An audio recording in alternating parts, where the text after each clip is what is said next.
very disappointed.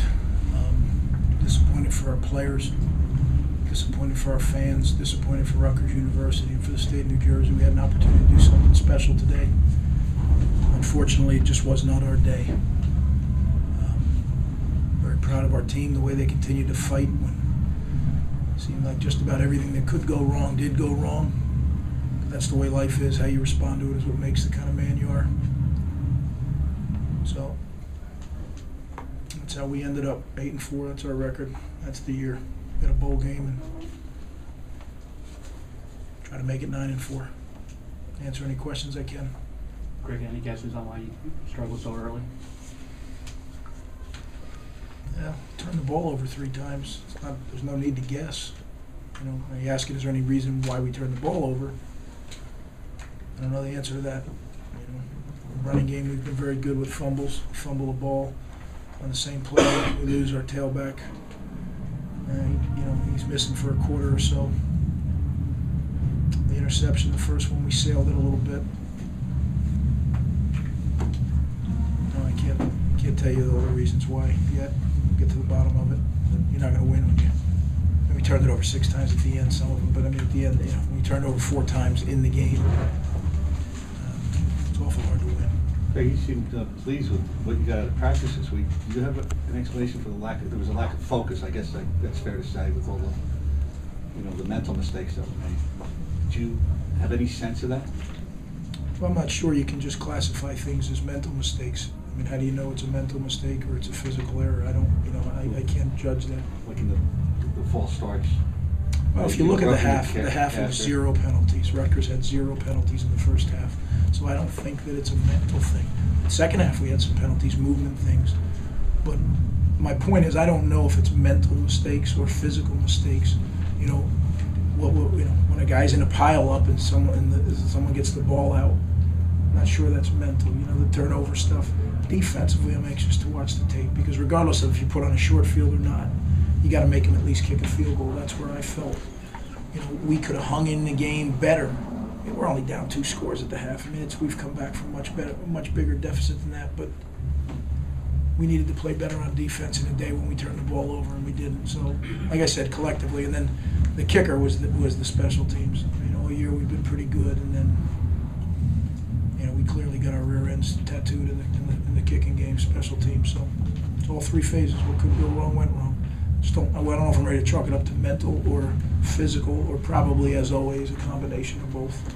Did you feel the energy was good where it needs to be too high? Or? No, it was perfect. I thought the guys were ready to play.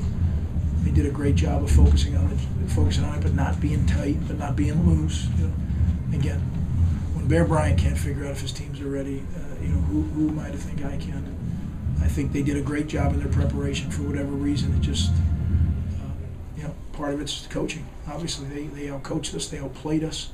So we need to just go back to the drawing board. You know, as I said earlier in the week, you know, we rushed for -9 yards, and I know the sacks had something to do with that, but you know, we are not a team that rushed for 200 yards. We rushed for 200 yards. We did a nice job last week, but we're not a -9 yard team either. We're somewhere in between. We need to get consistency so we can run the football. But when you turn it over, it gets hard. You get behind, then you got to throw. It's a little bit of chasing your tail. Greg, what about Chase? What were your thoughts on his performance? I thought he was pretty much like the rest of us, kind of just okay. You know, we made a move in the 4th that we're down by, you know, however many points it was.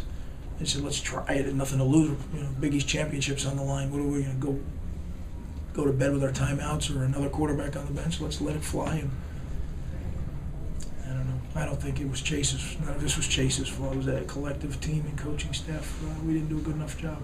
And hats off to I always make that mistake. I don't know. As I listen to people make that mistake, and generally I first start by saying hats off to Connecticut. They did a heck of a job. They coached great. They played great. Their kids played really well. And there's nothing I can say, but they played very well and coached well. Like the exchanges with Caleb and Chase, I know a couple were shotgun, one under center. What did you see from it and talk to them about it? Well, the shotguns were a little low, but you got to handle it. The CQ exchange, you know, week 12, you can't have a CQ exchange under center. You just can't have it. Yeah, I don't know. I mean, I think I know the reason, but it doesn't matter. It's my job. I'm the head football coach, and when you don't get a CQ exchange in week 12, that's unacceptable. Coach, this is probably a better question for another time, but you're very disappointed right now, but given the expectations that you guys faced early, wouldn't you have looked ahead and said, I'll take 8-4, it's a pretty good year? I personally would not have, no. Like I've said many times, we weren't 4-18 last year. Our record says we were, so we were, but we had circumstances that very few people in the world have to deal with, and it affected our football program.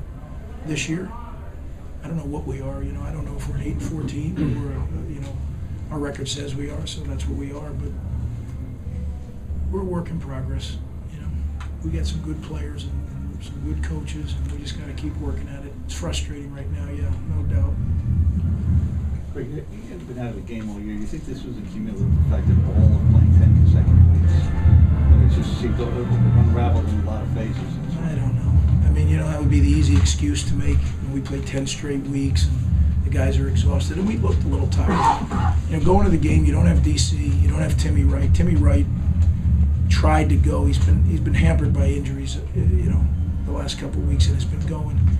But those two guys are down, and then you lose Jameson, and then you lose Jay Fran. Jay Fran is one of the toughest kids that I've ever been around. If any of you saw what I saw today on that field, and then for that kid to come back and play today,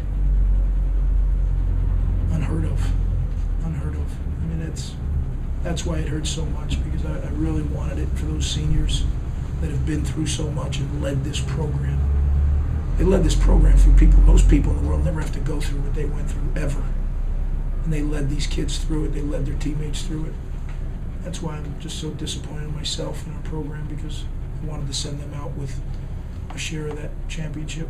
But that's life. You don't always get what you want. So now we'll use it as an opportunity to teach them how to deal with adversity and move forward again. Coach, time for two more.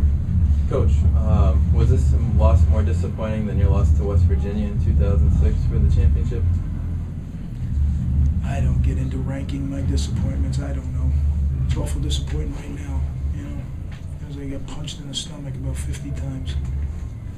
Greg, I know you keep things private that you tell the team, but was there any special message that you gave them afterwards, just from the circumstances?